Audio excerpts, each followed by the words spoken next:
Chapter 8, Introductions and Conclusions. In this chapter, we will look at recognizing the functions of intros and conclusions, the elements of the intro and conclusion, how to construct both. So to begin, let's look at introduction should be 10 to 15% of the speech.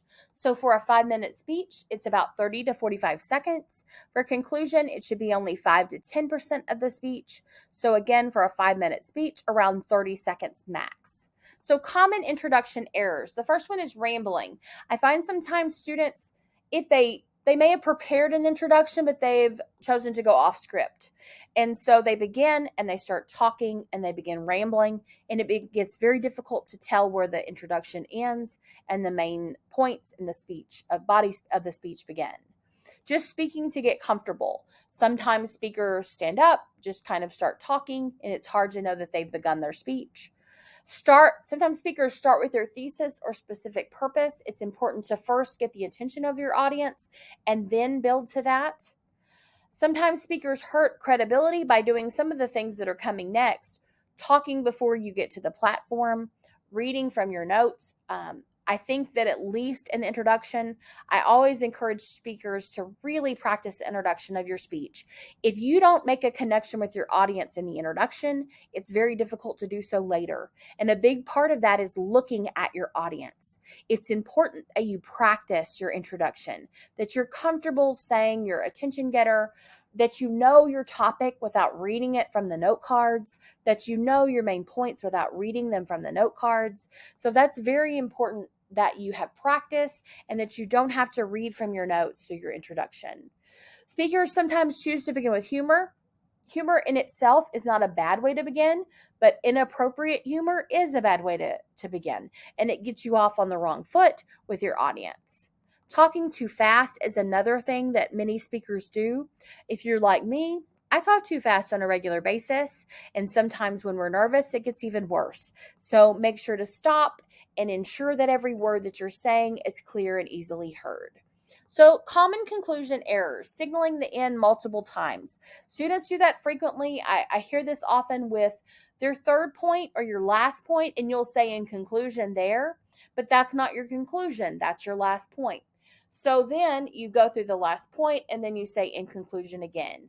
Other times students tend to try to end a couple of times, but then think of more that they want to say. And again, you kind of begin to ramble, where you keep talking and you keep recapping things and it's not focused and you're not keeping the attention of the audience. Talking as you leave, so not sure of how to wrap it up. Sometimes it may be because you're not sure that you were clear that you were concluding, so you just keep talking. Showing you were not happy with the speech. So sometimes I might hear a student say, well, I'm sorry, that was awful. I'm in conclusion, blah, blah, blah. I know that was a terrible speech. Don't tell us that. Don't indicate you weren't happy with your speech. Polish your speech with a really clear conclusion. Compose the introduction after you have a strong sense of the body of the speech. That way you'll have a good idea of how you want to get the attention of your audience, establish your credibility and rapport with the audience, preview your topic, your central idea, and your main points. So methods of gaining attention. You might begin with a narrative or a story. This will get the audience's attention. You might start with a story. It could be something that's about you, personal experience, or it could be something that you found elsewhere, but it paints a picture for the audience. It gets their attention, gets them interested in your topic. One way to begin a speech, which is pretty applicable to most topics, is a rhetorical question. You're posing a thought-provoking question for your audience to think about, gets their attention, and then you quickly transition into the rest of your introduction. One thing not to do, I would warn you not to do with a rhetorical question, is stop and wait for an answer. We don't want any class participation or audience participation in your speeches. Don't ask for their thoughts in the introduction. That's a great way to get your speech off task. It's a great way to lose the attention of your audience, and you do not want to do that. And sometimes if we pause too long after we pose a rhetorical question, the audience feels like they need to answer, and then you get a little off task. Startling facts or statistics. If you're talking about something that you really want to put an impact. A lot of times this will be because of a persuasive speech. You may start with a startling facts or statistics. Something like, you may not know that blank affects your life, but did you know that 4 out of every 5 Americans will blank, blank, blank. So it's something that gets their attention. It shows that there's a reason for them to listen. It relates to them in some way, and it kind of perks up their interest. Subject, immediate reference to subject or purpose. I don't really recommend doing this. I would say it's better to begin another way rather than going directly into the subject or purpose. Reference to audience, appeal to self-interest. This is not something you'll do in this class, but for instance, if you were asked to speak at like a graduation, you might start your introduction by saying, first of all, I would like to thank you for the opportunity to speak to you tonight. Reference to current or historical events.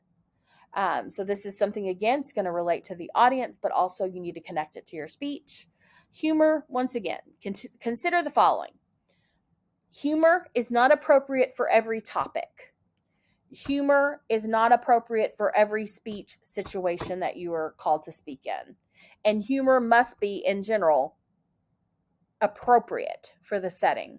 So if you choose to begin your speech with humor, make sure that 1, it's appropriate, 2, it's appropriate for your topic, and 3, it's appropriate to the setting, but also make sure it's funny. Sometimes I may think something's funny, but nobody else does. And the last thing you want is to start off a speech with something that you consider to be funny, but nobody else does, and they just stare at you. So make sure if you feel like it's appropriate for all of those things, that it is actually funny. Otherwise, your confidence is going to sink pretty quickly if you begin your speech and with something you think is humorous and no one else does. Quotations. Quotes are a great way to begin your speech. When we quote people, usually there's someone that is an authority figure of some sort. But then they've also said something in like a perfect way that we couldn't think of. So for instance, if you're going to give a speech on volunteerism, you might start off with, John F. Kennedy once said, ask not what your country can do for you, but what you can do for your country. As I continue today, I'm going to convince you that it's of vital importance that you become a volunteer in your communities. So a quote is a great way to begin a speech. So getting audience's attention. Attention getters should be short or summarized. They can be personal and truthful or historical, or from current events or literary. Make them relevant to your audience, and be sure you are in control of your emotions. If you are talking about something that hits too close to home for you emotionally, consider changing your topic. If it's a topic that's too personal for you to talk about, change your topic. You want to be in control of your emotions. You don't want to get emotional in your speech. So if it is a topic that may happen to you, you need to change your topic. Regardless of how you gain the attention, seek relevance to the topic and the audience. Seek familiarity and interest for your audience, and make sure the technique is not offensive and that you are comfortable with the way that you are getting the audience's attention. Now to the conclusion. It's important with your conclusion to signal the end. So now to wrap up things. In conclusion, you want to make sure that you use a term that signals to your audience that you're wrapping up your speech. Restate your main points. In conclusion, today we talked about volunteerism. We discussed why you should volunteer, where you can volunteer, and the positive results of volunteering. Restate each point that you mentioned and provide a clincher. So, as John F. Kennedy said, ask not what you can do for your country, but ask not what your country can do for you, but what you can do for your country. I want you to think about the ways that you can serve your country by serving the community around you. So sometimes it's a good idea in that clincher to relate back to the introduction and the attention getter that you used, but leave your audience with a memorable statement.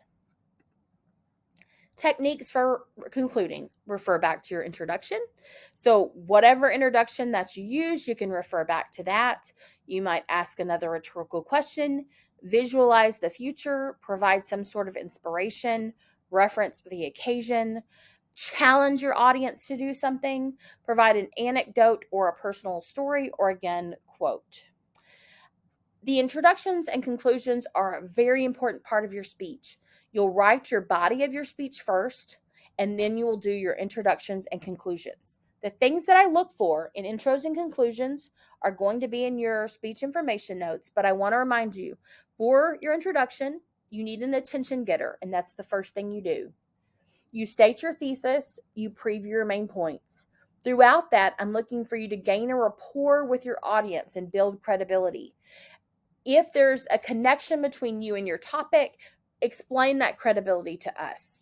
Explain the research that you've given. And this is a brief statement, but why are you credible to talk about the audience? So, attention getter, state thesis, explain credibility, preview your main points. Work on eye contact through the introduction because it's very important that you have clear eye contact.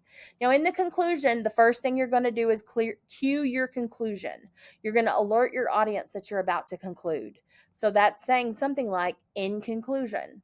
You're going to restate your thesis and summarize your main points and provide a very clear, concrete ending for your audience.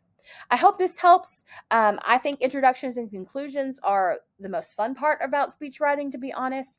And I hope it kind of can challenge your creativity and figure out the best way to get your audience's attention on your speeches.